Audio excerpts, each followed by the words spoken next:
ตำรวจไทยตมไทยจับหนุ่มลาวแย่งอาชีพของคนไทยนะครับขับวินมอไซค์รับจ้างนะท่านผู้ชม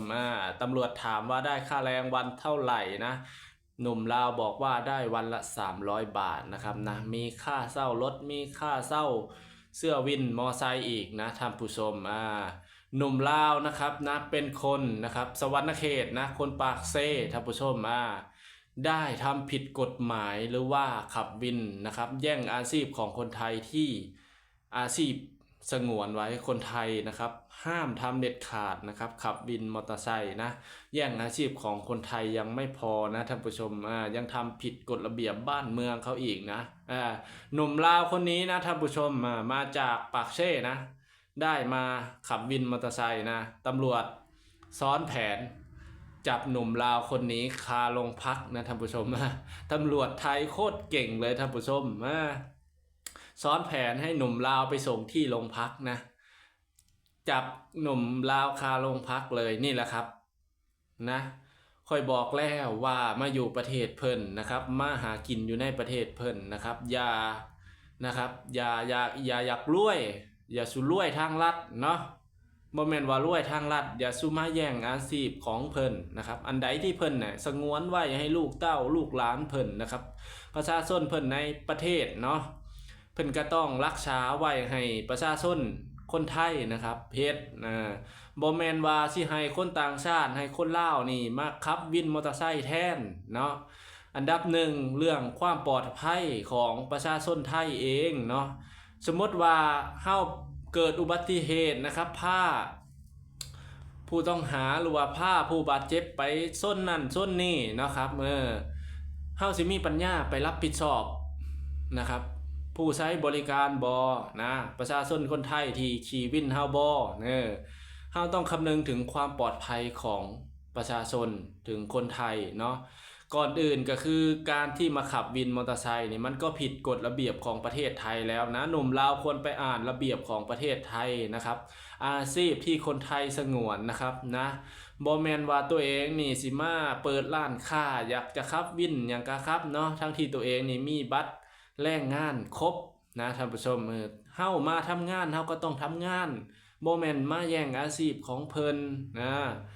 เฮาเป็นแรงงานก็ควรอยู่ในแรงงานบ่แม่นว่าสิอยากร่ำอยากรวยเนาะอยากมีสิทธิ์เท่าเทียมกับเจ้าของประเทศมันเป็นไปบ่ได้เป็นไปบ่ได้เนาะหนุ่มลาว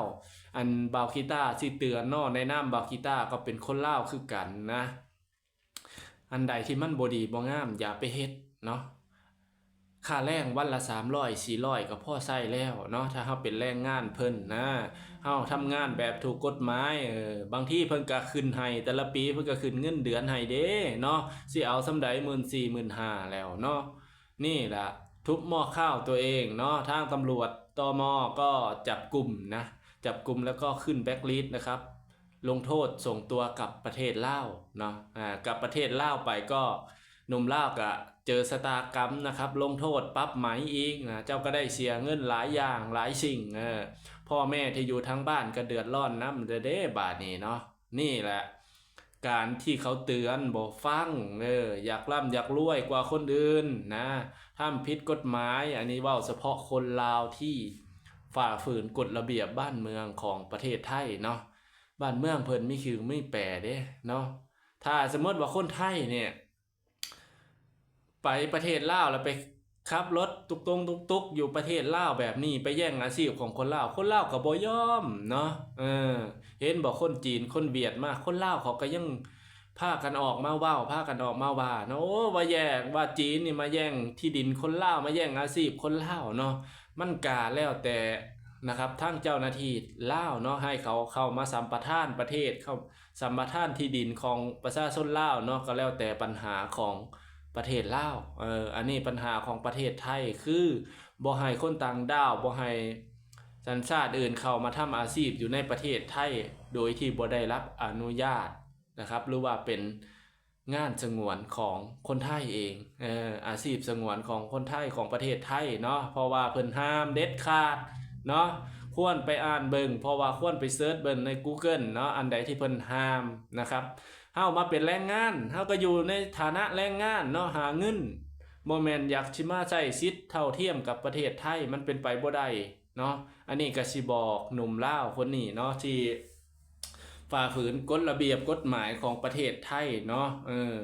หรือว่าในการขับรถเนาะในการขี่รถเข้ามาในประเทศไทยเนาะที่สาวลาวบอกว่าเข้ามาประเทศไทยเนาะครับตำรวจไทยจ้องจะปรับเงิน500เนาะเที่ยวละ500เนาะสาวลาวคนนี้เนาะเจ้าต้องคำนึงถึงกฎระเบียบของประเทศไทยในการจราจรของประเทศไทยเนาะมันบ่คือกับประเทศลาวเด้เนาะถ้าเข้ามาประเทศลาวนี่วิ่งถนนนี่เพิ่นซิดขวาเลยเนาะวิ่งขวายาวเลยเนาะบ่ออกจากขวาเลยนี่แหละเนาะเบิ่ง FC เพิ่นบอกว่าวิ่งรถอย่าวิ่งขวาอย่าแทรกขวานั่นเนาะมันผิดระเบียบบ้านเมืองเพิ่นเพิ่นก็อยากให้ออกซ้ายนำนะมันเป็นกฎระเบียบเฮาต้องฮู้กฎระเบียบแม้ก่อนเฮาสิเข้ามาประเทศไทยเนาะบ่แม่นว่าเพิ่นนี่สิจ้องเอาแต่เงินเจ้าเด้มันบ่แม่นเนาะมันบ่แม่นประเทศลาวเด้เนาะคนไทยไปจังสิจ้องเอาแต่เงินจ้องเอาแต่ค่ำนะบอกกีตาร์บอกเลยว่าประเทศไทยบ่คือประเทศลาวเด้เนาะถ้าเฮามีสติปัญญานะครับฮู้กฎระเบียบบ้านเมืองฮู้กฎหมายนะครับกฎจราจรของประเทศไทยเนาะเฮาก็สิบ่โดนปรับบ่โดนจับนะถ้าเข้ามาเที่ยวประเทศไทยนะบอกสาวลาวคนนี้เนาะแล้วก็มาเตือนแรงงานหลายๆคนที่คิดว่าตัวเองนี่ทำผิดกฎหมายเศร้าซะเนาะอย่าทำให้อับอายหลายเนาะเฮามาทำงานนะอย่าหวังรวยอย่าหวังเป็นเจ้าของประเทศเนาะอย่าหวังอยากได้สิทธิ์คือคนไทยมันบ่แม่นเนาะอาชีพบ้านเพิ่นก็ต้องเอาไว้ให้ลูกหลานเนาะเอาไว้ให้ประชาชนไทยเพิ่นเองบ่แม่นตัวเฮานี่สิมาแย่งอาชีพเพิ่นให้เพิ่นว่าจังซั่นจังซี่แล้วก็พากันไปแซะพากันไปโกรธเพิ่นละเด้บัดนี้เนาะเพิ่นบ่ให้เฮ็ดเพิ่นบ่ให้ทำก็พากันมาว่าโอ้ยสงสารจังซั่นจังซี่เนาะเห็นหลายๆคนคอมเมนต์บอกว่าสงสารลาวเนาะสิจับลาวหยังคือบ่พากันจับให้เป็นแก๊งเป็นกลุ่มเนาะอันนี้มันก็แล้วแต่เจ้าหน้าที่ตำรวจเพิ่นเนาะถ้าเฮาทำผิดเพิ่นก็ต้องจับอยู่แล้วถ้าเพิ่นไล่ทันเนาะอันนี้หนุ่มลาวคนนี้เนาะเพิ่นก็ไปจับที่โรงพักโดยเฉพาะ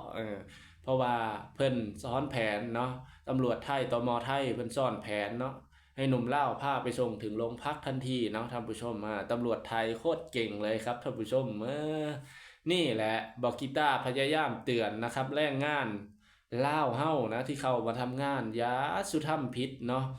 มีหลายคนได้ทำผิดเนาะลักทรัพย์ลักข้าวของคนไทยเนาะที่เจ้านายที่เพิ่นไว้ใจเนาะเพิ่นก็ประกาศลงเฟซเห็นหลายเนาะท่านผู้ชม